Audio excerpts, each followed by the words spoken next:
Pro.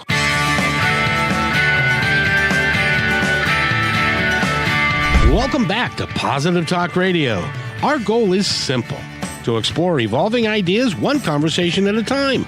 So come on over into our world. I know you'll like it, because on today's show, we are going to feature somebody that I've known for the last 3 years or so. He's an author. He's written, I think, 10 or 11 or 12 books now, and but he's got some other stuff that we're going to talk about today. But first, I got to talk to Eric. Eric, how you doing, man? Good afternoon, Kevin. I'm doing fine. Happy Friday. How are you? I'm great. It's a great day. We get to follow John Tesh again. It's always nice to be on KIXI. It's got a good flavor to it. I really like this station. Excellent. And today we're going to talk to a guy that you know well from KKNW. He is always open and being asked to host other people's programs and talk about his books and all of those things. And so it's great to have him here, but it's raining outside. Is this what's going to be happening all week?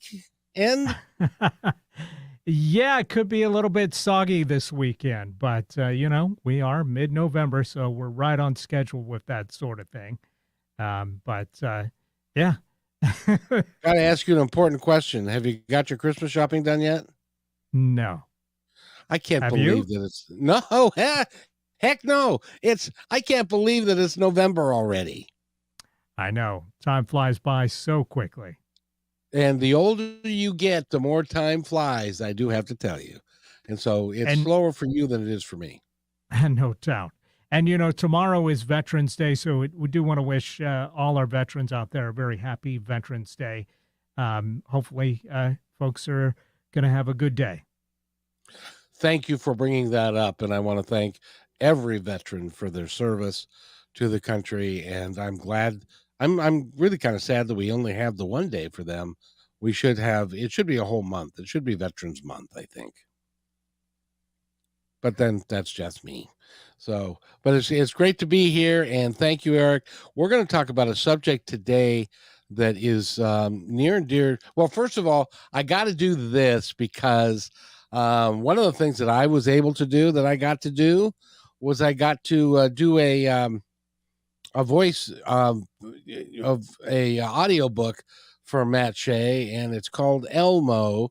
And I just want to play a little bit of the synopsis for you to get an idea. And no, Eric, you shouldn't be looking for it because you don't have it. I got it right here. So I know you're going, where is this? Where am I supposed to find this? I don't have it. I don't know what you're talking about. So in any event, let me play this, and then I'll introduce Mr. Shea. Elmo is a story about an economic crisis in the small town of Minor.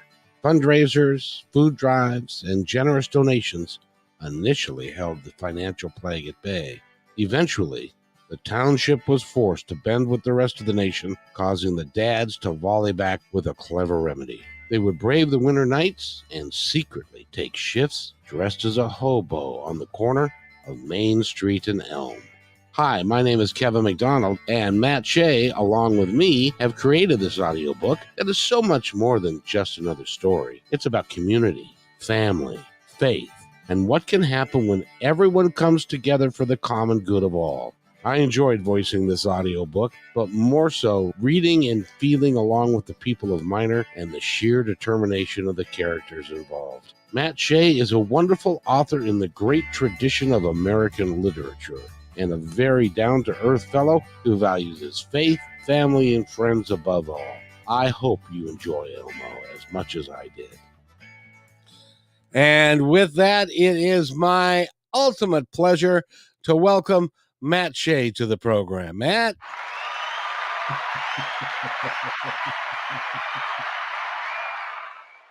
Thank you, Kevin, and I'm so proud that Elmo had your name on it. You were the guy and the only guy to do an audiobook for me. Well, I'll tell you, you are in reading that book and putting it on tape. And every chapter, I was really taken with your style of writing and what it meant. And I just loved how you intertwined that book with the different generations, and generations from being of older folks. And one of my favorite things is that there's a 3 generation baseball family that's at the center of the book. And because I was a baseball kid when I was growing up, it really struck home with me how important that is, especially in small town America, how important it is for there to be kids that are playing ball and contributing to the community. So I love that story. And if you go to my Patreon page, which is Positive Talk Radio, you can download that book. And there's a membership fee of like $10, but there's lots of stuff there for you to enjoy. And Matt also has it on his page, which, Matt, what is the name of that page? Well, if you go to mattsheabooks.net, SHEA, mattsheabooks.net, it's all there. It covers Amazon. It starts off with a free audio book. It gets into interviews. It gets into free stories. It gets into the book that you yourself did for me. And so it's all there. Just go to mattsheabooks.net and then play around with the mouse and you'll find it all. And do have fun playing around with your mouse, by the way. Well, okay. I forgot who I'm doing a show with. Yeah, you did forget. You can't leave an opening like that. I'll take it every time. But the reason that you're here, and the reason I wanted to have you here, is that you and most of the other books that you've written are novels and are fictitious, and they're made up characters. But you are coming out with a book. I believe it's coming out at the end of this month. It's not very long. It's a short book, but it's called Casino Down the Street. And Matt, when is that book coming out? The book is coming out as of last night. And the reason why is initially Amazon, Barnes & Noble, and others were going to have it on the 21st. But my publisher, Bobby from Virtual Bookworm, when I told him I was going to be on KIXI with Kevin McDonald, because he knows you, he's seen our interviews before, he did some magic and he got that available on his website late last night, and it's all ready to go. They're first in line. They've cornered the market. If you go to virtualbookworm.com, virtualbookworm.com, and just on the very top search, write my name, Matt Shea, it will have all of my books there, all 11 of them, including the latest, which is The Casino Down the Street. And this book being a real life book that you've been watching people.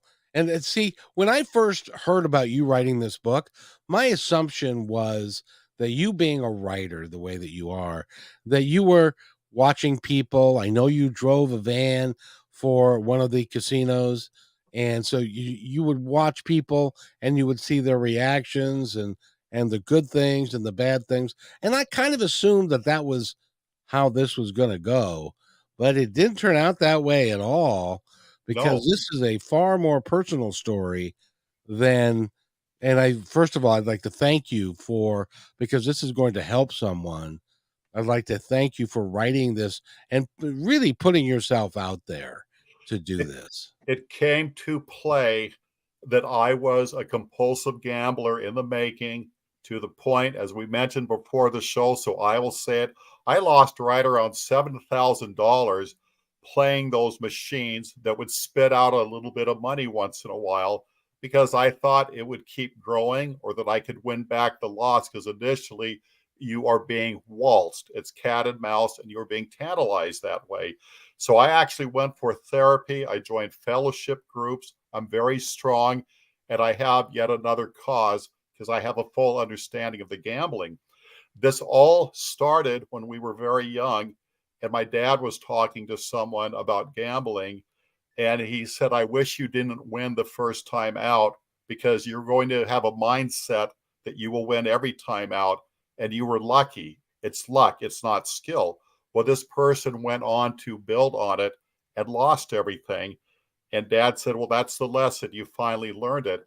It's considered a curse if you win first time out at casino because you will naturally misinterpret that. And so the job I retired from, we had a sister plant in Vegas, and we had tons of transfers, tons and tons of horror stories about gambling. And they say we could always spot a new guy. He loses his first paycheck at the casino. But the ones who aren't wise, they lose the second one because they went back to win their money back. And that's not why the casinos could afford to pay their electric bill and their employees. And so I was very intrigued by this culture, hearing the many stories. I got a job at a casino and I was just being quiet. Watch, listen, learn, pay attention, don't say anything. And then after that, I stayed with my buddy Carl, who I did a radio show with. Carl's a special guy to me. Among other things, he was a car dealer at 5 different casinos. We were up one night. Hey, Carl, what is your advice about gambling? It took a split second. Oh, don't gamble. Don't. He was just real adamant. And he says, if you do, learn from the kids at the arcade. They know they're not going to win money and know that you're not going to win money in the long run. And so just enjoy the game if you're even going to play it. But never go to a casino to make money. Never do that without ulterior motive. Well, it strikes me because one of the things that, and your game of choice, as it were the one-armed bandits. Yes, the electronic ones. And the reason why is I spent a year and a half doing a case study on the 6 casinos in our general area. And I would be in the parking lot, people watching, window down, being quiet, pretending I wasn't eavesdropping, talking to the security guards, the managers, talking to the guys who were assembling the new machines and putting them in place. Some people at the coffee shops would talk to me about the luck and bad luck they've had recently. And then after a year and a half of combing 6 different casinos, I had to cross the line and get in the saddle. After all, I'm going to be writing about it. I have 3 publications on that now. And I'll tell you, Kevin, before I did that, I went to several of the casinos to see what poison I would gamble with. I watched the people at the blackjack tables because that's supposed to be an easy game and also the best odds of winning. But I was watching people who were drawing quite a crowd, which I did not want to do, especially in a casino. And they knew what they were doing, regardless of how simple it is. And I wouldn't know the first thing. I would set a record losing. I went to other card games. I would watch roulette. They all attracted people. And then we have these slot machines, which are the worst odds of winning. But you're isolated on your own little island all by yourself. Nobody knows you're there. So I wanted to be in hiding because this is an embarrassing moment for me. And I felt like a kid at a supermarket. Remember, if you were good, you might get to ride that plastic horse that goes up and down in front of the grocery store if you were good. They all had it when you and I were growing up. Oh, yes. I felt like a child on one of those little plastic merry-go-rounds in the supermarket because I was well behaved. Didn't want anybody to see me. But I won a little bit that night. I won $84 and some loose change. And so I talked to Renee and I said, I kind of want to go back tomorrow just because the first experience was good. Well, go ahead. Well, I didn't realize I was going deeper and deeper towards that side of the fence. I had an abnormal amount of beginner's luck where the money was saving up and there was something wrong about it. I kept the money separate from my earnings. I kept it in a container. I kept taking it out, recounting it, and I kept going back to the well. And finally, several months into it, I realized I wanted to get rid of it. And in the book I wrote, I use an analogy. I felt like a child on a camp out who got a jar, poked holes on the lid, and took a butterfly and a frog home. And they don't belong on my dresser. They belong out in the wilderness. I returned the money, stuffed the machine that I kept playing, kept playing it at a high rate that regardless of winning once in a while, finally it inhaled all the money I initially got from it. And I was at peace. I broke even. The little bit of change I had left, I just left it there on the counter and walked out. I was so happy a weight had lifted off of me. The problem is, over a month later, things happened in traffic. There I was in front of that casino. I had a lot of money on me, just had a great time with my daughter. I thought, why not? I went back to the same machine. It seemed to recognize me. It had my name and everything when I hit it. And this time it paid me up front as it did before. And I thought, I think I'm going to try to make a gold mine, a nest egg out of it. Well, $7,000 later, I got 3 publications to show for it. You lost $7,000 in a short period of time. Within a year's time, yes, I did. And it started off with winning. I was up, my gosh, the whole world's hearing this. I was up about $2,000 saved. And so I started experimenting, betting higher, betting lower, this and that, following the advice because it was the blind leading the blind.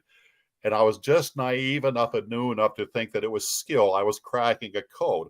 Well, a friend at one of my fellowships said, no, Matt, they figured us out. We finally realized we were figured out. We weren't the ones figuring a thing out. Just come in with your paychecks. So I don't blame the casinos. I should have known better. For a while, I thought I was special. Well, and see, everybody, we all think we're special and we're going to do what, where do you think people who, when they go to buy a lottery ticket and they go to the grocery store and they think when they look at the odds are astronomically against you winning anything. By the way, if you play the lotto, God love you, you're paying my taxes. And I'm really happy about that. And it's going to education and stuff. So if you want to do that, that's fine. But don't plan on winning because the chances of you winning are nil. And of course, the response you'll get is, well, somebody wins. Well, that somebody's probably not ever going to be you. But there's some people who get lucky. It's the famous Wayne Gretzky quote, you miss every shot you don't take. And my former father-in-law, I love the man dearly, such an intelligent man. He said, you can't win these things unless you at least try. And so you get all walks of life. You get pillars of society that kind of tip the scales on that side where you justify rolling the dice, so to say. Exactly. And by the way, I want to let you know that when you were talking about playing 21 or blackjack, the guys at the table were very glad. If you didn't know what you were doing, they were very happy that you did not sit down at that table. You know why? Because what happens is the cards are in a certain sequence and they're coming out of the dealer's hand or dealer's the machine they use in a certain sequence. Well, if you don't know what you're doing and you take a card when you statistically should not take that card, that means the guy behind you doesn't get the card that he was going to get, and that could have been a winning card. And so they get very upset with you if you don't know the rules of the game and you're not able to play it efficiently. Because as an example, if you hit on 18 or hit on 19 and hoping that you're going to get a 2 or a 3, the odds of you getting a 2 or a 3 are astronomical against you. And so if you get a king and the guy right next to you wanted that king, he's going to get mad at you because it costs him money. So if you're going to play those games, you got to know what you're doing. But I saw a classic Gomer Pyle episode where he was brought into an illegal card game. Well, what are you doing here? You're from the Ozarks. And it didn't make any sense. He goes, I just want to trade. He goes, what? You can't, because the guy at the table knew what hand he had, and he ruined it for everybody. And then here comes the Vice Squad. They all got arrested, and Gomer got praise. As if he was undercover, which he wasn't. He was just backwoods, and like myself, a fish out of water. Yeah, and so that's and I learned that from my father because my father was a gambler. He loved to gamble. He never got out of control with it because my mom put him on an allowance. of how much he could spend, because they understood, and they'd been through the wars when they were young and all that. But gambling can be an insidious thing, and Oh, yes. it isn't what concerns me, and why I wanted to talk to you about it today, Matt, is the casinos are designed for them to make money. Yes, They're they're a marketed business. they're marketed to make money.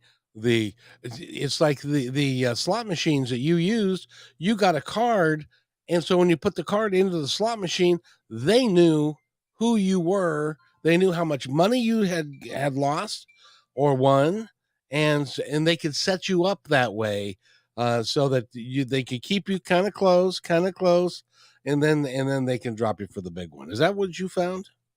Yes. Casinos have an argument. It's called an random numbers generator, referred to as an RNG. It's an algorithm. And what it does is it assures that every time you do a spin, it's at random. It has nothing to do with the one before or the one next. But for some reason, you have some machines that keep hitting. People line up, and other ones, they're a dead fish. You don't do anything. And then I had a maintenance man come up to me. Hey, Matt, you can keep a secret, right? Yeah. We just installed a machine, and whenever we do that, they win an awful lot for the first 2 days to get popular overnight. So why don't you sit down and put some, that type of thing. But he was telling me something about the trade that the public shouldn't really know. I've known of people playing those games and nothing happened. So they went to a casino across town, much better. And people claim, well, there's a switch to high frequency, low, better odds. I don't know of such a thing. Remember in grade school, they said they had a spanking machine in the principal's office. But, if I put the fear of God, you're young enough, you hear these stories, you don't know if they're true or not.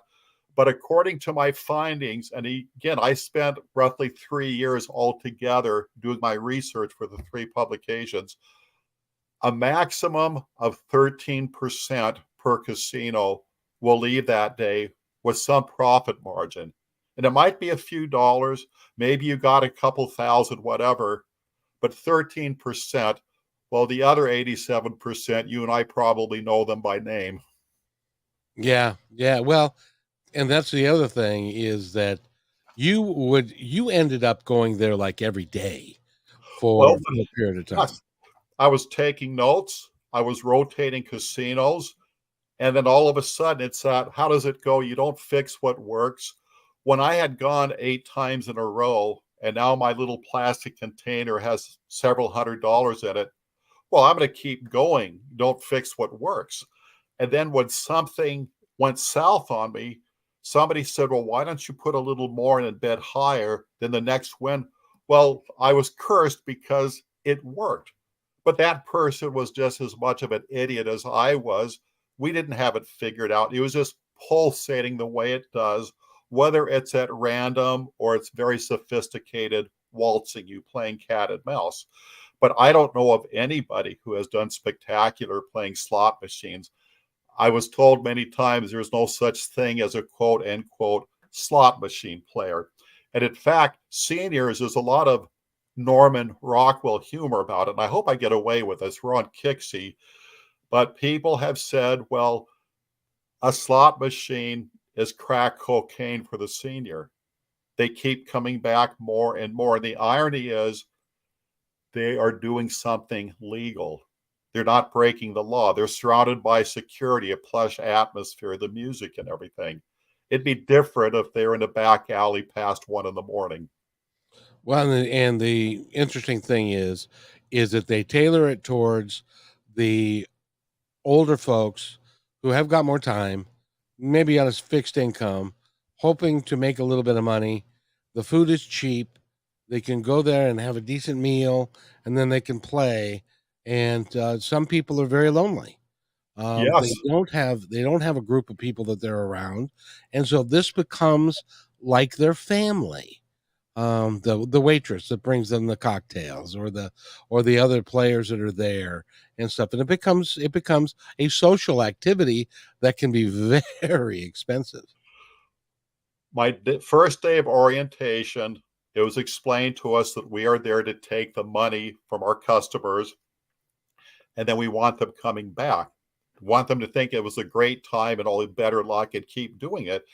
And they said, these seniors you see every day, they're also here when you have a day off. And why don't you swing by during Christmas or Thanksgiving? They are still here. Because in some cases, they have nowhere else to go. Yes. And something casinos are known to do is to synchronize when they set out their ads of 2 for 1, the meal, this and that, right around the time the Social Security checks are delivered. Casinos don't go every day to the same rest homes. It evolves around when those Social Security checks are coming in. There's a sense of timing to it. Of course, because they're interested in making money. And if you think that going to a casino that you're going to win, look around when you're in the building, look at the food prices, and you will see that somebody has to fund all that. And by the way, it's you if you are spending money there. I've been to Las Vegas twice, road trips, to see the ghost towns and the museums. And I didn't gamble because I wasn't into it. This was strictly research. And then the addiction was, I just want to win my money back. You know, that's what they're all saying at that point. But I was in one hotel and the gal at the desk said, this town's built on losers. All of this construction, all of the facelifts of the old casinos, it came for the people who lost everything in those casinos. And then I was in one and I was watching a son talk to his mom. Well, you did it again, Mom. You just gambled away the Social Security check. But I was having fun, Mom. Loneliness and fun are two different things. We have answers here. And I just thank God she had a strong son there for her. I wish they all did. By the way, we're talking with Matt Shea. He's written the book, The Casino Down the Street. And in his cases, the 6 casinos down the street. And he spent a great deal of time in them. And as it turns out, he spent a great deal of money. One of the things that I do not gamble, because I don't call it gambling, I call it giving. Because I always end up giving. And I would rather, if I make $30 an hour, I would rather do something else with it rather than put it down a rabbit hole and just lose it. But that's just me. We need to take a break, Matt. When we come back, we're going to talk about how you were able to stop, get out of it, and some other ways that some folks can do it, can get out of it, and some places they can go and some people that can help them, because this, at times, if it's bad enough, it can take somebody's house. It can take all of their savings, and it can be really insidious. So we're talking with Matt Shea. I'm glad you did this, Matt. You're a man, you've got a heart of gold, and I'm glad that you're getting this out there. I don't hear it talked about all that much, but it's important. You're listening to Positive Talk Radio right here on KIXI. Thank you to our dedicated fans. We are updating our live on-air schedule to make it super easy for you to hang out with us 5 days a week, Monday through Friday at 3 p.m. Pacific Standard Time. We broadcast on YouTube, Facebook, and live on Fridays with KIXI 8:80 a.m. Seattle Live. You can find our library to binge all the podcast platforms. We can't wait to see you at 3 p.m. Monday through Friday, starting September 4th, Labor Day 2023. Hello, everybody.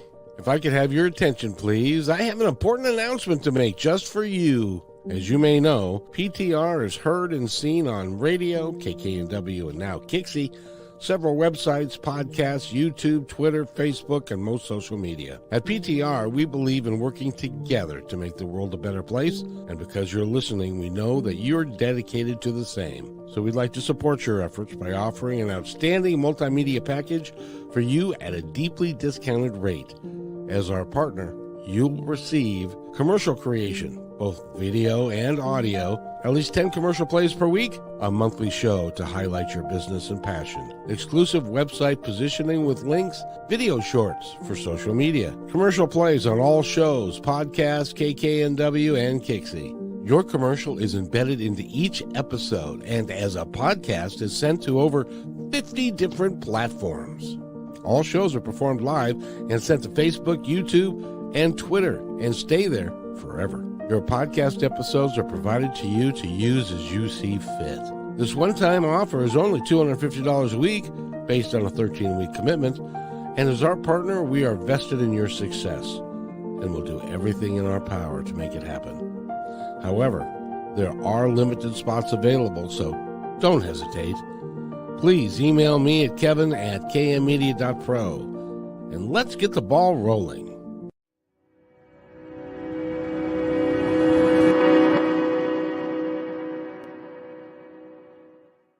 When you want to say more than words communicate, you can with flowers. Your custom boutique floral studio in Bothell, Washington is anaturaldesign.com, connecting you to nature through the language of flowers. Where your people are is where our flowers are beautiful.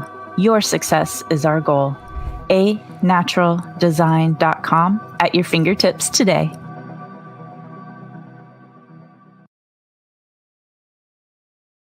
Hey there. I would personally like to thank you for making Positive Talk Radio part of your day. Whether you like podcasts or the radio show, we're glad to have you along. I'd love to hear from you with thoughts about the show and ways that we can make it even better.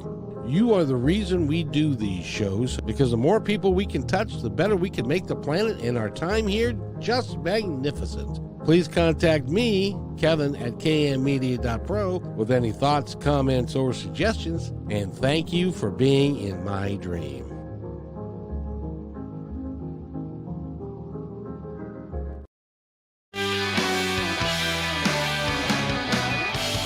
And welcome back to Positive Talk Radio.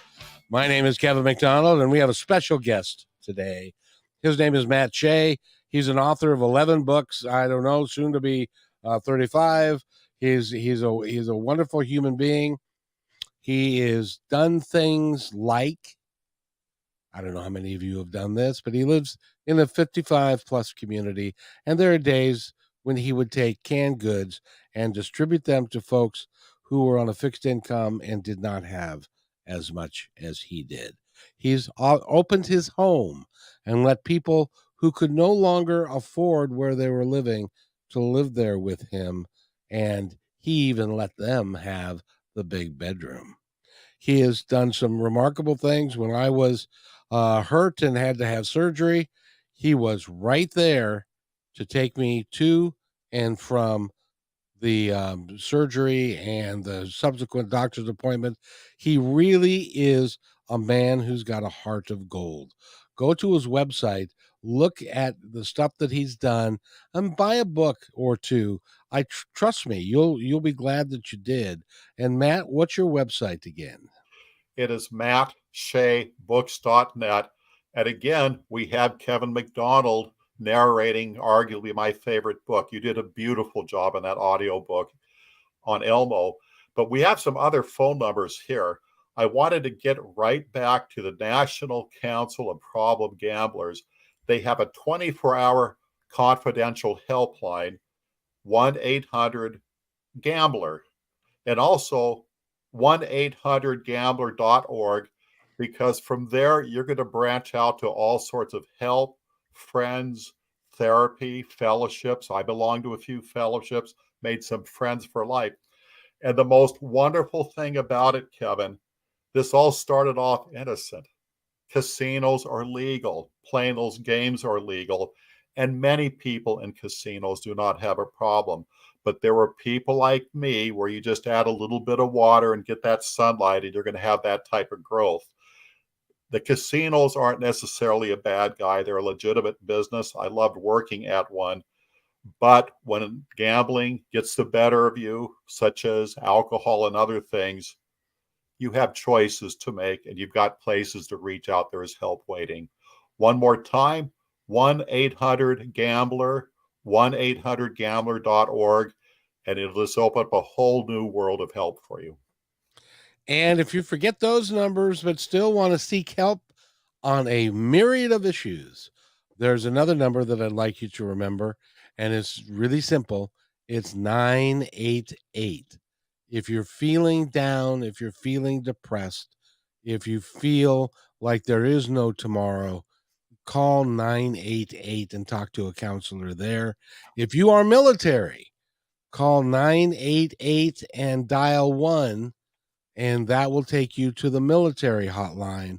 And there will be people there who can help you get over whatever it is that's going on with you. But if you specifically have a gambling issue, Matt, let's do the numbers one more time. Yes, Kevin. We have 1-800-GAMBLER and also 1-800-GAMBLER.org. And there are people just waiting. They're regular people just like you and me.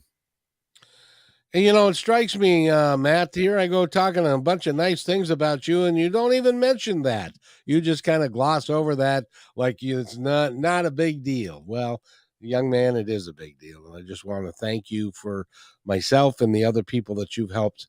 It's an important thing that you do, and it's something that I value greatly, and thank you for doing it. My turn, Kevin. The first time you and I did a show together, and it was for Martha Norwalk's Animal World, you and I stepped out later to have a meal, and you were saying how well we got along with the servers because we treat those servers with an utmost respect, what they have to go through with all walks of life coming in. But that was our bond. We had great respect for those servers, and we made them thank God that they were doing what they did because of how well we treated them. But that was how you introduced yourself to me.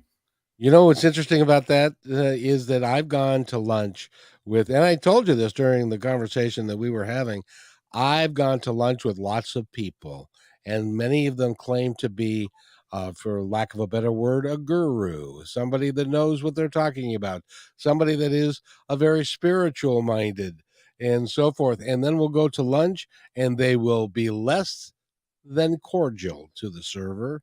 And for me, that's a deal breaker. Because those people work hard. They deserve our respect, as does everyone that serves us in the trades. We deserve to, they deserve our respect and for us to treat them well. And, you're talking about casinos, but there's also other outlets. There's like the track. People go to the track and they have the same experience.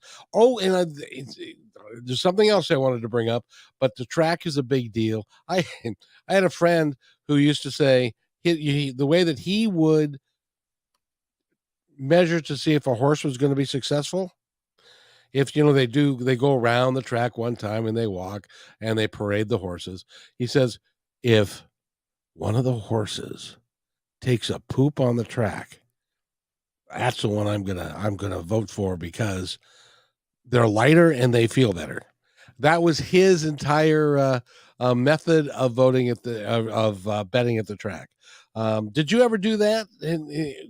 Kevin, when I spent a year and a half casing out these 6 casinos, there were people within our age group, meaning they should know better. They would bring their good luck charms and set them on the machines accordingly, certain positions. They would do chants, they would do prayer. Some people would dress up like they're a high priest or a guru. They would do sacraments, getting ready. Some would have intense arguments or trying to be rational with this inanimate object programmed to make them spend too much time sitting in front of it and putting more money in while it's taking your money in a variety of different ways. A lot of people were sensations, and including myself. There was a time when I thought, whenever I parked in this one parking stall, that's lady luck. That's God giving me a beam from the heavens that when that's open, take it. Your sea is parted. You're going to make it through.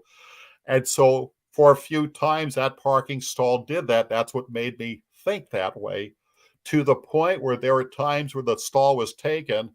I stayed in the parking lot. Eventually the owner got in his car, moved. Now I took it. But the day came where that theory went out the window. I guess it's not the parking stall after all. There were times of day and night where I thought, this is when the fish are biting. It's here. There was a certain machine I started to bank on. That was my best batting average. That's also where I lost the most. We get superstitious out there. We think we're figuring something out, and there's sort of an intervention. Is today the day I have God's favor in here? Exactly. Well, and it used to be when I would go into the casinos, I haven't been into one in a long time now. But they used to be called the one-armed bandit because they actually had a lever that you would pull. You would put the coin in, and then you would pull the lever, and then it would go do its thing. And then, so it took longer to lose money then than it does now, because now they give you a little card, and all you do is punch a button, and it takes the money out right off your card, doesn't it? Yes, it does. I knew of someone who had one of those old mechanical one-arm bandits, and they had it set up where they had a bowl of quarters, so you could put a quarter in and play it. They said, it's the funniest thing. We'll have friends over. Oh, sure, go ahead and try it. Somebody will put a quarter in, pull down on the arm just to watch it function. But then there were others that kept doing it until the last quarter was spent. That tells you what's going to happen to them when they go into a casino. Well, the other thing is that people will think that, and I'm sure that you thought this too, at your favorite game, and you'd put more money into it and more money into it, and you kept on saying to yourself, it's going to hit. It's going to hit. So you can't walk away from it because you're scared that the next person who is going to put one quarter in it and is going to win your money. Kevin, I live 2.1 miles away from the casino down the street, title of my book. And I've had nights where I got up at an odd hour because I never sleep through a night. I sleep 45 minutes. I sleep maybe an hour, then I get up at everything. And so I've timed myself from my living room, getting out in my car, coming back in less than 20 minutes. Look at this. I just made another $20. When I awoke, I thought, geez, if I move now, that next person who's going to end up in that seat, I could ace him out. But if I stall, he who snoozes loses. I got to be the early worm. That's exactly what I thought. And one of the emphasis about gambling is to understand the machines are never due. There is a randomness to it, and you're tossing a coin. Okay, it's up in the air. We don't know what's going to happen. It's amazing. Now, there's something new that I don't know that you know about that concerns me greatly. Are you familiar with the fact that the National Football League has legalized gambling on their games? I have. Continue, Kevin. And it is such what you do is you call this company and you put a certain bet on a team. They've got all kinds of different bets. They've got an over, they got an under, how many points are going to be scored, who's going to score the last touchdown, who's going to and not only who's going to win, but all kinds of different things. And there are people that can sit at home, watch the game, and then they gamble on the game at the same time. But if they lose, it can become an insidious thing because your team could actually win. I'll give you an example. And this happened this season. The Rams were playing, I forget who they were playing, the Los Angeles Rams. And they were down by 10. And there was 3 seconds left on the clock. So rather than the line was 7.5. So rather than just drop to one knee with 3 seconds left in the game, they were down by 10. They could not win. The coach decided to kick a field goal that took the winning margin down from 10 to 7. The line was 7.5. So a lot of people lost money because he did that. Now he swears that he had no idea what the line was, but I've been watching football for 60 years. I've never seen anyone kick a field goal with 3 seconds left in the game, and the field goal would not matter, that they were going to lose anyway. So it's all about the money.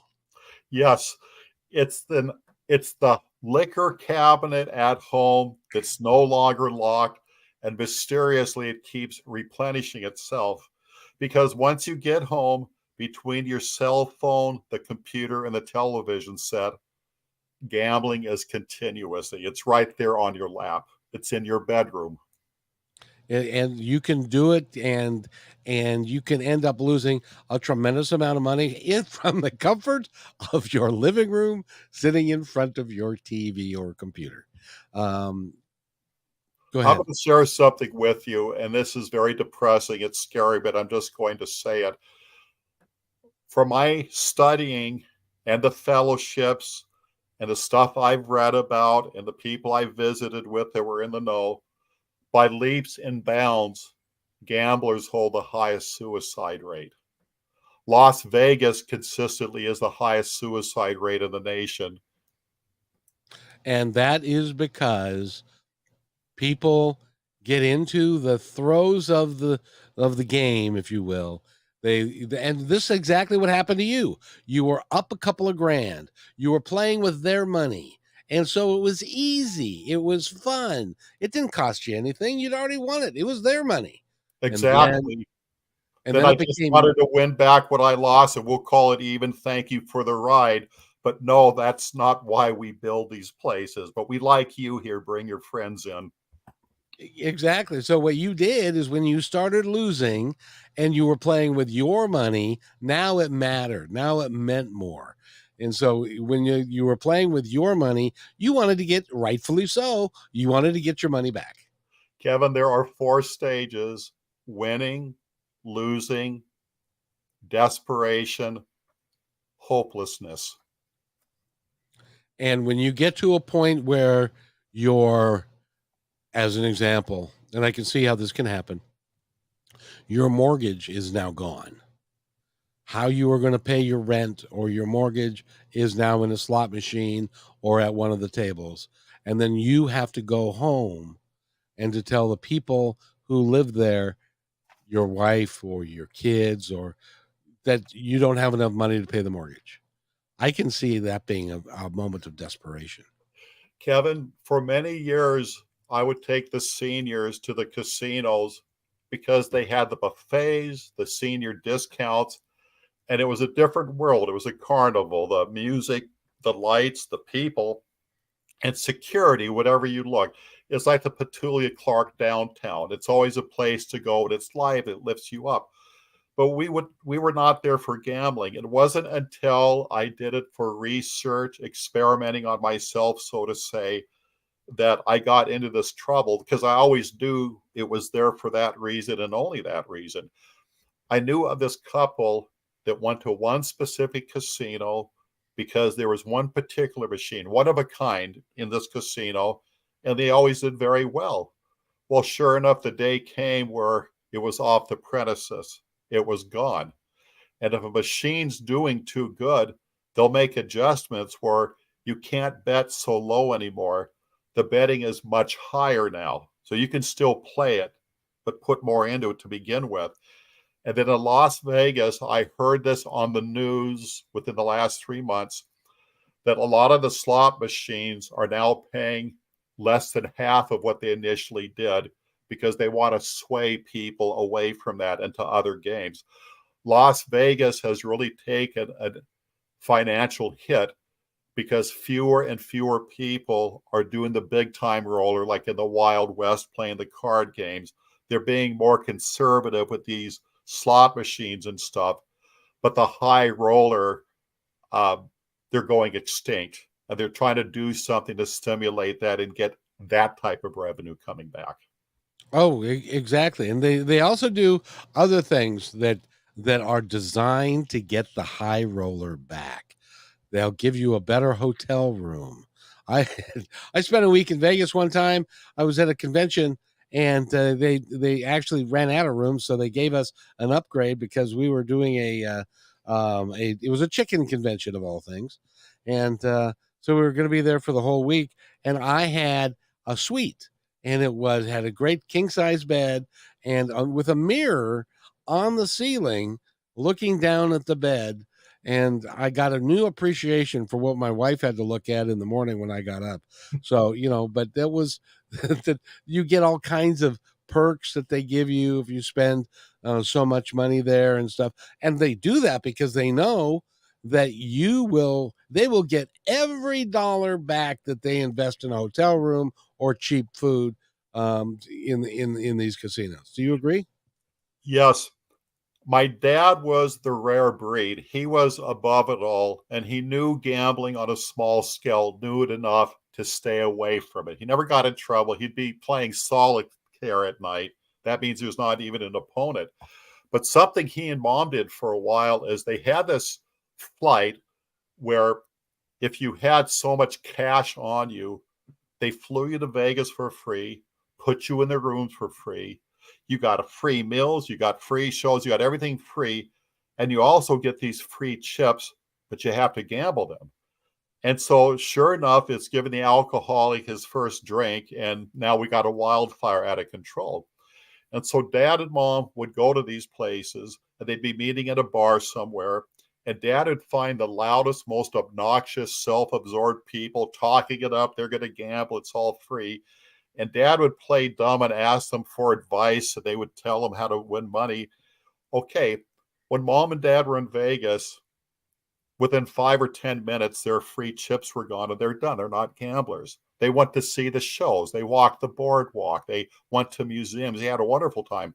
But dad remembered the guy he met in the bar that sat next to him flying down, and he would deliberately sit next to that guy flying back, watching how quiet and dejected he was.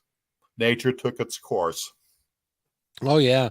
Now I'm really glad to see that our liquor laws in Washington State don't allow a casino to give away free liquor.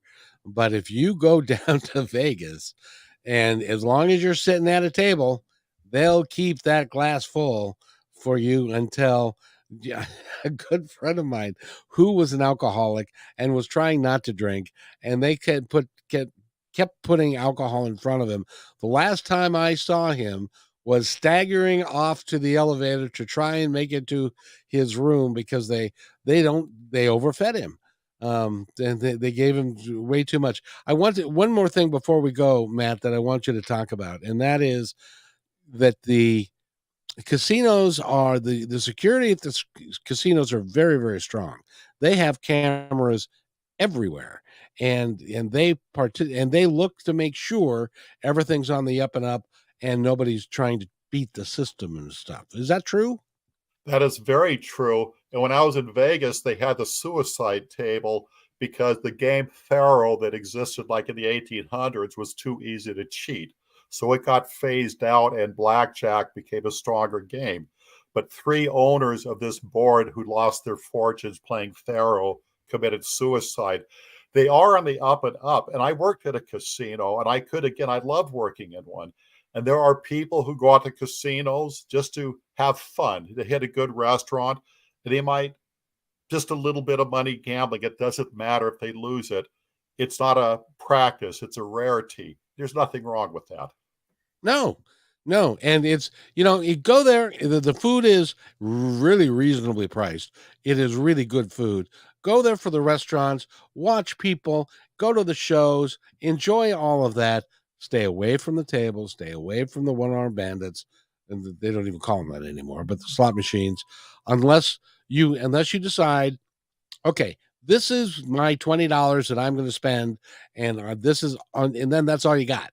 And you in your book, The Casino Down the Street, one of the things you say is leave your debit card at home. Yes. Great advice. Yes. And a teenager going to an arcade, he has it figured out. He knows he's not coming back home with money. He spent the money. You pay money to get candy. He knows it's a one-way street. He's far more advanced than this adult who knows the system, and they're going to make $1 million that night. Exactly. By the way, we've been talking with Matt Shea. Matt Shea, you can give them all your information so that they can go to your website. They can get Elmo and everything else. Yes. If you look up virtualbookworm.com and bring up my name, Matt Shea, or the casino down the street, within the past 24 hours, they've released it exclusively. You could get it paperback or ebook. And then mattsheabooks.net, lots of free stuff, audio, some Kevin McDonald stuff, including an audiobook he did. And if you write me, I always write back. Thank you. And he's a good man and deserves your respect as well as appreciation, because he does things that other people will not do. And I really appreciate that about him. As a matter of fact, he almost bought the house that I'm living in. That's correct. But that's a story for another time. And just real quick, if you have got a problem, give us the gambling number one more time. Okay. This is for the National Council Problem Gambling 24-hour confidential national helpline. 1-800-GAMBLER and also 1-800-GAMBLER.org. You're going to meet a lot of people just like yourself in the same boat, and it's fun not being the Lone Ranger. If you need it, use it. By the way, be kind to one another, because each other's all we've got. We'll see you Monday.